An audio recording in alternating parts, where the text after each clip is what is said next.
Radio Latina 99.3.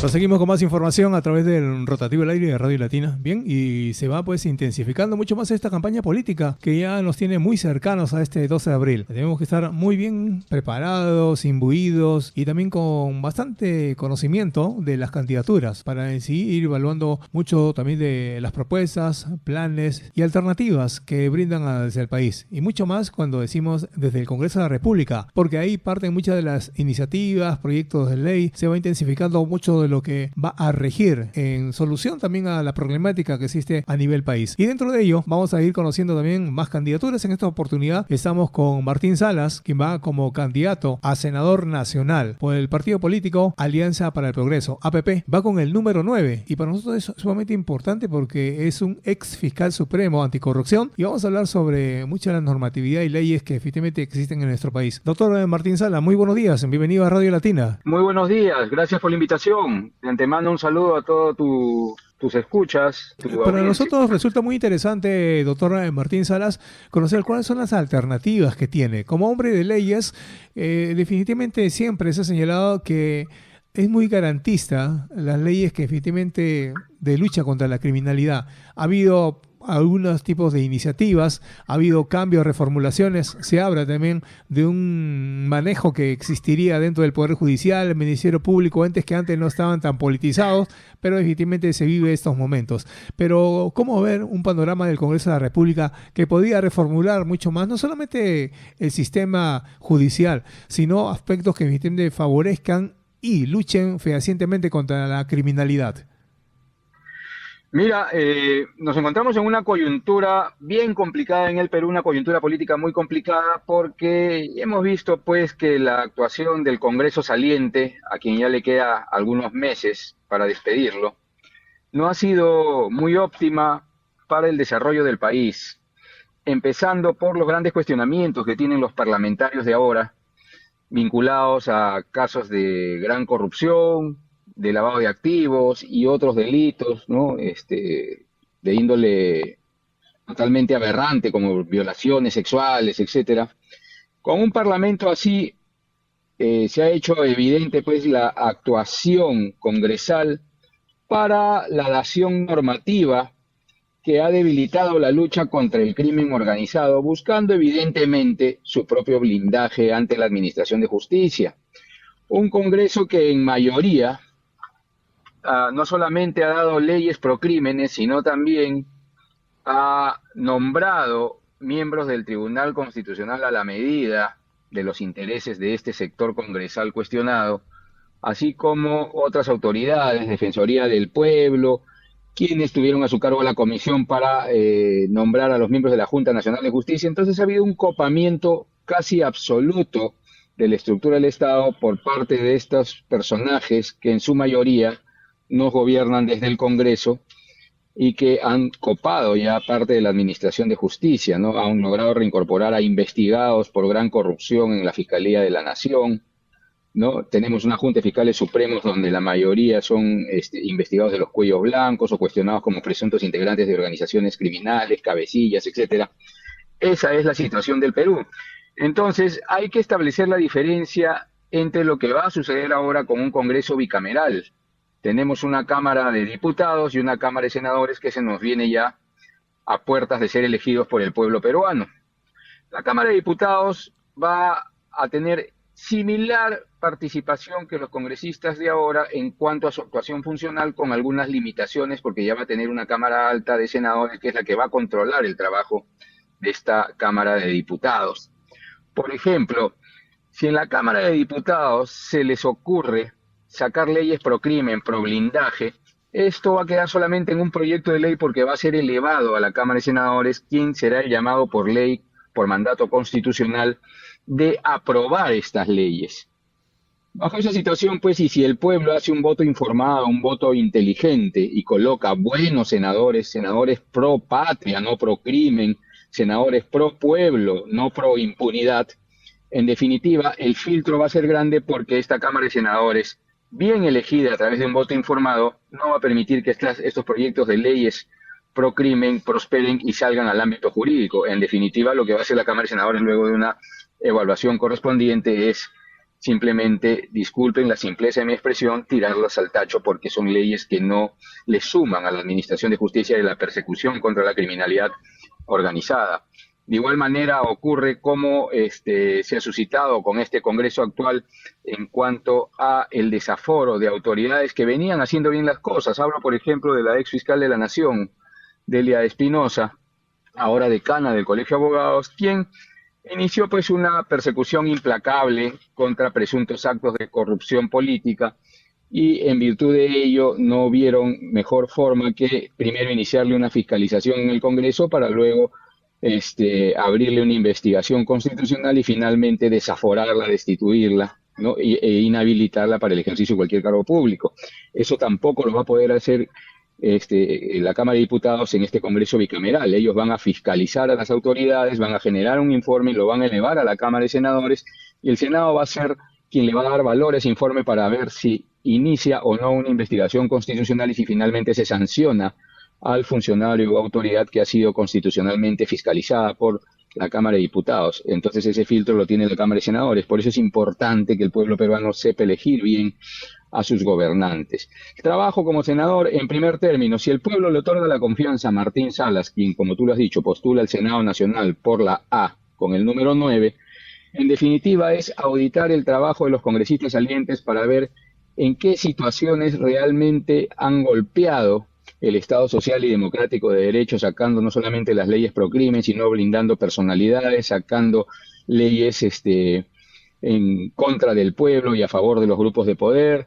Toda esa situación es un arduo trabajo. Tenemos que ordenar la casa, limpiar la casa, y esto por la voluntad del pueblo. El pueblo tiene el poder absoluto. Ahora muchos van a llegar, se van a arrodillar ante el pueblo pidiéndole su voto. Sin embargo, al momento de estar sentados en el Senado, estos no van a cumplir, y eso tiene que estar muy atento el pueblo peruano. Por eso, si el pueblo peruano indaga, busca en redes sociales quién es el candidato de su preferencia, en qué le sumó el país, si tiene algún tipo de cuestionamiento o no lo tiene, para recién determinar si lo lleva o no al Senado por el poder absoluto que sostiene el pueblo peruano. En este caso, mi persona, Martín Salas, no le pide un voto al pueblo, le pide un voto de confianza. ¿Qué quiero decir con ello? Una vez que el pueblo sepa quién es Martín Salas y qué hizo por el país en estos últimos años de carrera profesional que los he dedicado a la Fiscalía, más de 20 años en lucha contra la corrupción, con éxito demostrado, ¿no? Llevando a la cárcel al presidente de la República, a Vladimiro Montesinos, congresistas, alto mando militares, policiales, presidentes de región, alcaldes, etcétera, bajo amenaza de muerte propia y bajo amenaza de muerte para mis hijos. En definitiva, todo eso tiene que buscar el pueblo e indagar si es cierto o no es cierto lo que profesa Martín Salas y lo que se dice de Martín Salas. Una vez que ellos determinen que el candidato Martín Salas resulta idóneo para llegar al Senado, que recién me otorguen su voto. Primero necesito su confianza. Por eso es que yo no hago promesas. Las promesas se las lleva el viento. Uno se compromete a casarse con el pueblo y trabajar para el pueblo. Eso es lo que tenemos que materializar una vez que el pueblo te otorga la confianza para sostener un legado que le permita a nuestra niñez crecer en un ambiente saludable, libre de corrupción, libre de delincuencia, y proteger a nuestros ancianos, que son la mata de la experiencia y la sabiduría en el país que se encuentran ahora en total abandono, ¿no? La corrupción definitivamente ha incrementado la pobreza, la calidad de vida. Tenemos compatriotas a nivel nacional. Yo he tenido la oportunidad de visitar comunidades indígenas en la selva peruana, donde parece que el tiempo no pasó por ellos. Están tan igual como estaban en la década de los 60, 70, 80. No tienen agua, no tienen baños, no tienen desagüe, enfermedades al día. Las postas médicas no se abastecen porque si no existen son diminutas. Los niños con enfermedades, con infecciones en la piel. Es realmente lamentable y triste ver a nuestros compatriotas de esa manera, olvidados por el pueblo. Tenemos en Ucayali una zona fronteriza denominada Purús, donde están en tal olvido, en tanto olvido, que el pueblo de Purús tiene que cruzar la frontera hacia Brasil para abastecerse de todo lo que necesita, y muchos de ellos pretenden ahora nacionalizarse brasileños porque el Perú los ha olvidado simplemente. Ese es el descuido de nuestros políticos que nos gobiernan en evidente corrupción hace más de 40 años y que a la fecha no hacen nada por el Perú, ¿no? Doctor Martín Salas, candidato con el número 9 al Senado Nacional por Alianza para el Progreso, APP, usted señaló claramente presidentes de la República, también gobernadores regionales, alcaldes, funcionarios de entidades del Estado que están purgando prisión. Y dentro de ello, definitivamente llama mucho la atención que 10 ministros del actual gabinete, liderado por Luis Arroyo, hayan declarado tener investigaciones fiscales o procesos judiciales en trámite. Y todo ello enmarca de las situaciones que se está presentando en diversas entidades de nuestro país. Y usted, como principal impulsor y ha elaborado el plan anticorrupción de APP, ¿cuáles son esos lineamientos, aspectos claves para ir disminuyendo, menguando la corrupción pues en el Estado peruano? Mira, tenemos que empezar con establecer una política de prevención de corrupción. En el Perú no existe prevención de corrupción ni prevención de criminalidad organizada. Ya, lo que se ha hecho en el Perú en estos últimos años de evidente corrupción es luchar frontalmente contra la corrupción a través de normatividad dura que ha llevado a la cárcel a presidentes de la República y altas autoridades aforadas al artículo 99, vale decir, del más alto estamento estatal, ¿no? Pero no se ha hecho política preventiva porque cambian de gobierno y vuelven a caer en cuestionamientos de corrupción. Si no recordemos el reciente salido Gerí con su Chifa Gate, que al parecer hay signos de evidencia de delitos de corrupción de funcionarios, ¿no? Con este empresario chino y que está siendo investigado en la Fiscalía de la Nación. Una vez que establecemos política de prevención de corrupción, tenemos que identificar los riesgos de corrupción que existen en el ámbito del desarrollo nacional. Dentro de ellos, por ejemplo, un riesgo es la contratación pública. Hemos visto que aquellos candidatos que postulan a un cargo público, sobre todo presidentes de región, alcaldes o aquellos que manejan presupuestos del Estado, incluso desde el Congreso de la República a través de la Comisión de Presupuesto y otras comisiones, lo primero que piensan al postular es asumir el cargo para llevar a su mente un desarrollo de fierro y cemento. ¿Qué quiere decir? Yo quiero hacer obra porque quiero llenarme los bolsillos de plata. Eso es lo que piensan ellos, ¿no? Y no les interesa y a todo costo sacrifican su libertad, incluso haciendo una fórmula de corrupción a su favor, donde sacrifican pues 5, 6, 10 años de su libertad a cambio de millonarias cuentas en su haber, ¿no? Eso tenemos que exterminarlo, porque ese es el pensamiento del político tradicional. Una vez que establecemos como riesgo la contratación pública, lo que estamos planteando desde la Alianza para el Progreso es generar una especie de superintendencia nacional de compras, contrataciones y reclutamiento de personal en el Estado, donde sea esta superintendencia quien sustente el presupuesto del Estado para materializar obras a nivel nacional. No solamente obras, sino compras, contrataciones, reclutamiento de personal, todo lo que sea desembolso de dinero para el desarrollo de la estructura estatal esté centralizado en esta superintendencia debidamente controlada, no solamente políticamente, sino también a través de sistemas de inteligencia artificial, etcétera, y que nos lleven a materializar lo siguiente, que ya no sea el presidente de región ni el alcalde quien maneje ese presupuesto, sino que ante la necesidad pública, por ejemplo, de generar un puente, de construir una carretera, sea el presidente de región o el alcalde quien haga extensiva esta necesidad a través de un requerimiento hacia la Superintendencia Nacional de Contrataciones, a la que hago referencia, está en nuestro proyecto de plan de gobierno. En definitiva, cuando llegue el requerimiento a esta superintendencia, sea la superintendencia quien lo someta primero a una evaluación de necesidad sincera y luego de ello, a través de la inteligencia artificial, buscar pues los mejores productos del mercado, los mejores precios del mercado. Ojo, cuando digo los mejores productos y los mejores precios, realmente me estoy refiriendo a los mejores productos. Aquí en el Perú estamos acostumbrados a comprar, por ejemplo, patrulleros chinos, ¿no? De bajo costo, que la corrupción los eleva a un costo como si fuesen carros de alta gama, y esos patrulleros no duran ni 2, ni 3, ni 4 años. Bajo esa situación, cuando se habla del mejor producto, ¿por qué no buscar un patrullero con un carro de marca, ¿no? Para después buscar sobre esa base de esa marca de vehículo los mejores precios. Eso lo tiene que hacer a través de la inteligencia artificial, cosa que cierra el camino a las conversaciones con el primito, con el hermano, con el compadre que vende automóviles o que vende cemento, o que vende fierro, evitando la corrupción y los diezmos por debajo de la mesa. Una vez que la recomendación salga por inteligencia artificial del mejor producto y el mejor precio para la compra del Estado, recién a partir de ahí iniciar ya el proceso de elección de la empresa que va a suministrar estos requerimientos, estas necesidades, estos insumos al Estado para materializar las obras. Es una forma de mitigar, disminuir estos riesgos de gran corrupción que nos han llevado a tener ahora altas autoridades presas purgando condenas grandes en los establecimientos penitenciarios del país, ¿no? Bien, se espera, se señala de que queremos un Perú más justo, un Perú mejor y más transparente. Usted ha visitado las zonas altoandinas y definitivamente hay una realidad muy dispersa a la zona costera.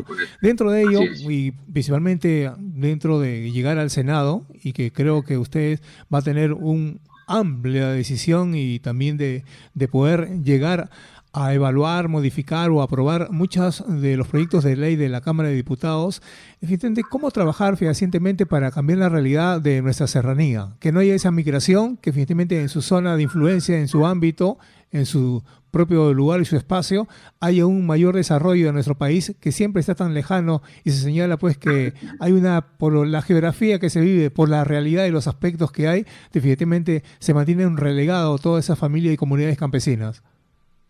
Mira, todo es producto del olvido político. Si tu pueblo es olvidado políticamente y tú quieres desarrollarte primero como persona y luego empezar a desarrollarte junto con tu familia y luego con los tuyos, con tu comunidad, no vas a poder quedarte en tu localidad donde estás totalmente olvidado y no tienes ningún tipo de apoyo para salir adelante y progresar.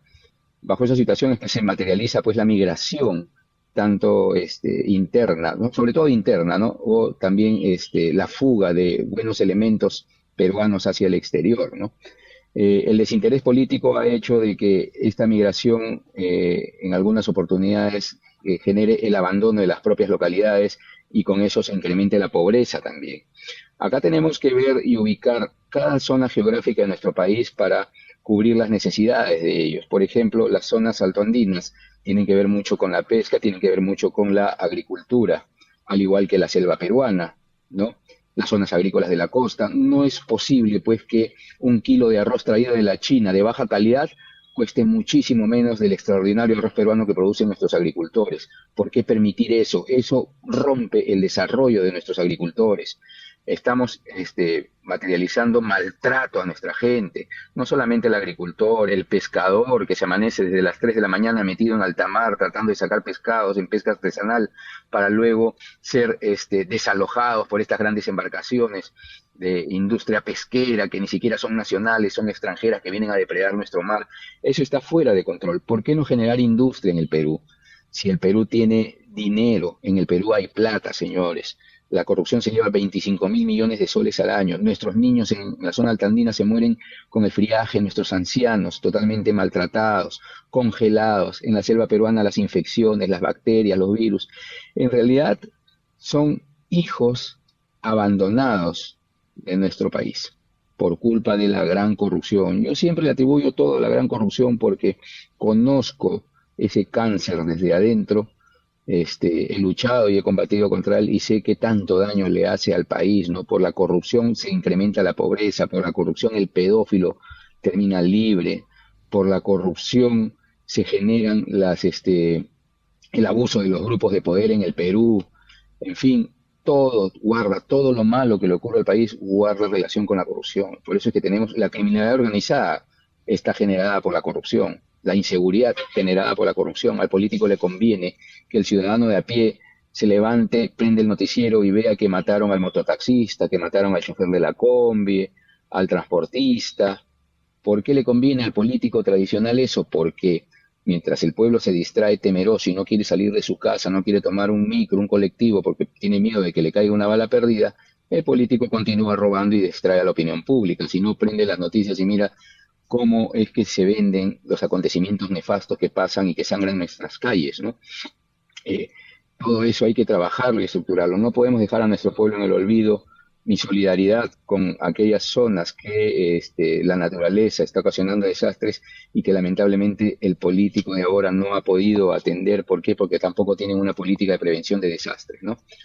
Tenemos que trabajar por todo eso. El trabajo es muy arduo y para cambiar toda esta situación, para cambiar la cultura de corrupción en la que nos encontramos ahora y volverla en una cultura intolerante a la corrupción, por lo menos tienen que pasar unos 30 años. Así que es la oportunidad de que el pueblo elija bien ahora, de manera inteligente, informada, a su candidato y con eso dar inicio a este cambio. Ojo que son 30 años para cambiar de cultura.